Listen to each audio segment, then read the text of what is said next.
Hey everybody, Josh Shanks here with Josh's Adventures. Tonight I'm out here checking the traps that I set earlier this week. I'm going to see if I connected with any fur. So far the prospects are looking good.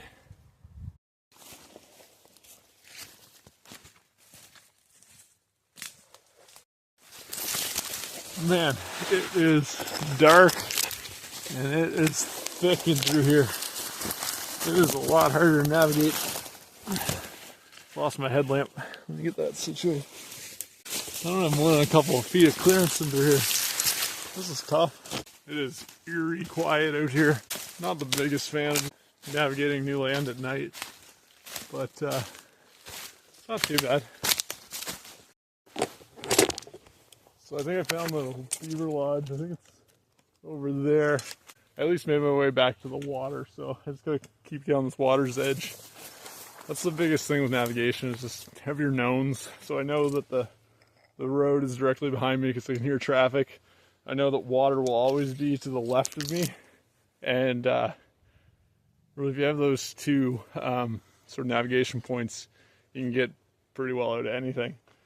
And realistically, I know, like, if I walk in any direction, I will come out in somebody's backyard within probably like 3 to 4 kilometers. So I'm not going to be in like a bad situation. It's really just committing to a heading and making sure that you're able to do it. So yeah, it's important to be safe, and like navigational errors and getting, caught in colder situations than you're prepared for are dangerous and a cause of death for people in these kind of activities. So just be careful out there and always have a strategy. That's the big takeaway. Let's just keep working down this little bank here. And I should come up on my sets. So I've let them set for 2 days now, and I'm optimistic. There we go. It took some doing, but I am at the dam that I set. So these little runs are where I have my first set, so you gotta be careful not to step in them because I don't remember exactly where they are. So check this out. Set number 1 is unsprung. Let's move on and check the other sets, see if we get any activity. Right there, set number 3, we do have a beaver. So that is encouraging. It's a good clean catch. He's not the biggest beaver I've ever seen, but not bad. I'm gonna come back and see if we can catch any more. Coming up on set number 4, let's see if we caught anything.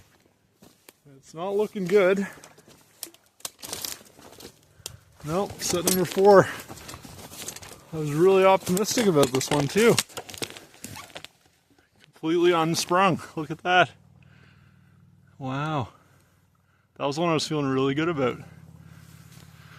Set number 5, unsprung. A little bit disappointing compared to what I was thinking was going to happen, but at the end of the day, it's just still fun to get out here and do some trapping. So, a really important step in triggering these off is do it with something that's not your hand. So I use my setters and go between the jaws. See how I'm going in between? And that won't bend your traps if it closes on something like a stick if you're trying to kind of poke it through like it was supposed to be set off. And then you just get up under the dog here and pull, and it sets your trap off in a really safe way, so you don't get into a problem with catching yourself.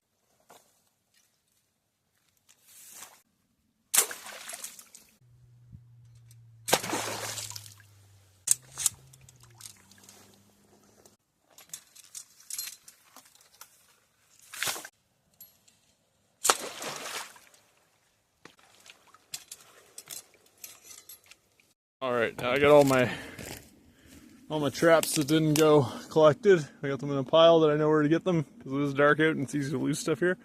Now I'm going to go retrieve the beaver that I did catch.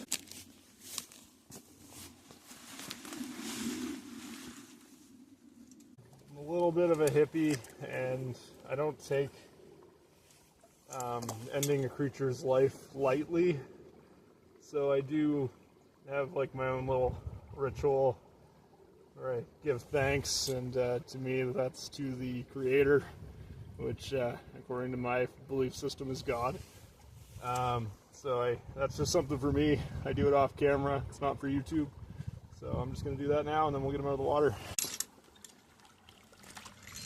I'd say he's probably maybe a 1-year-old. You notice I kind of caught him around the waist, which isn't the most, it's not the best place, not the place that I target to catch them, but he must have been cruising. Like, he must have really been moving. But the trap didn't move very far. He didn't show much of a sign of struggle, so I suspect he just put him down pretty quickly.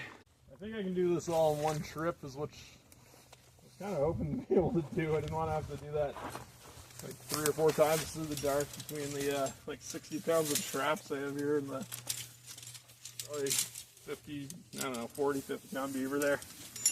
So let's get these very turned around in here. I should have hit the road a while ago. Not entirely sure where I'm at, but I'm just trying to listen for traffic. This is frustrating. You start to get into this panic, but it's kind of funny. Like, you just gotta override it. Like, regardless, I will find my way out of here tonight. No ifs, ands, or buts. I think the road's that way. Oh, man, it's frustrating.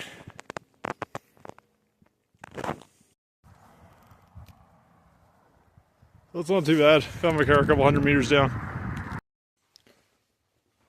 Alright, so back here at the fur shed, we're going to get this beaver processed up.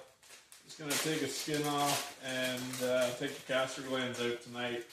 I'm not going to do any flushing or anything like that, just because I don't know, I'm a little tired. I like to do it all in one big go, so I'd like to have a few more beavers put up. If you're wondering, yes, these are sterile gloves, but they've expired and the hospital throws them out, so that is a perk of being a beaver trapper who also works in healthcare. You get pretty free access to nice quality gloves. Here is sterile technique, very important. I don't want this beaver to die from an infection. Alright, so first task is I'm going to weigh him. So this beaver weighs precisely 32 pounds. So not a massive beaver by any means. First step in skinning them is making the ventral sort of cut. So I just like to kind of start with a loose point, so where I can get like a little bit of a pinch on. And then I just make a cut right from the base of the cloaca. Just want to make sort of a very straight midline cut. It'll make your fur look nicer for, display. It goes to auction. Easier to put on a stretcher too.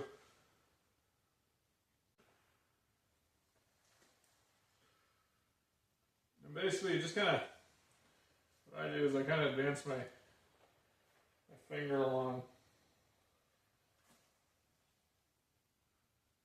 Just making sure that I'm not going through the abdominal wall. I'm staying in between that sort of subcutaneous fat layer and the hide. So now what I'm doing is just getting a good grip and using tissue tension to help me along. And not really cutting, but just sort of running my knife blade along the fat, make sure that I'm not cutting through abdominal wall. And that is pretty much all we do for the next little while.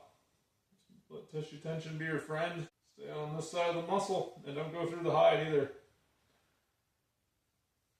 It's kind of nice this time of year. Beavers are still kind of fat and sassy, so there's a little bit more of a fat layer to work with as opposed to when they're getting closer to the end of the season and they've used up all their winter stores. They get the difference between cutting through the abdominal wall and the hide is a lot more thin. So you don't really want to rush this process. You want it to be of a nice quality, and you want to do the animal kind of the respect of making what you're processing off it as high quality as you can. In my opinion, that's just one way I sort of try to honor the life of this incredible species.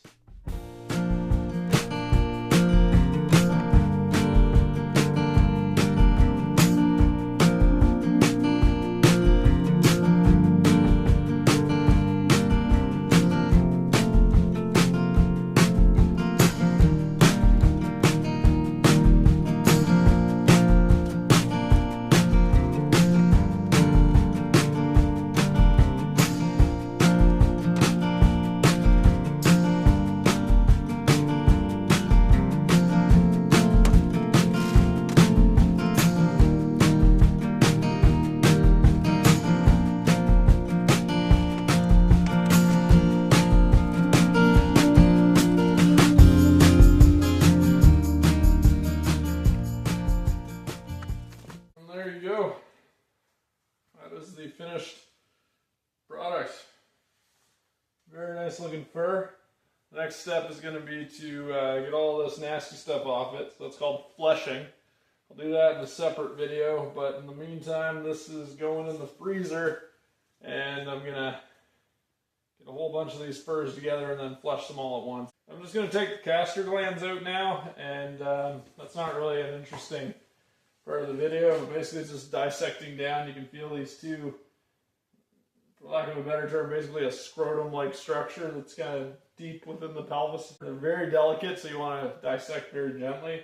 But they're quite valuable in the perfume industry, and they're paying quite a pretty penny, if I do say so myself. So this is where I'm going to end the video. Hope you guys enjoyed it. If you want to see more content like this, or more in-depth sort of how to skin a beaver, I myself am pretty rusty. It's been a couple of years, but we're going to get a little better over the coming season and try to put up a lot of fur this year. So lots more trapping content coming, lots more camping content, you name it. See you next time.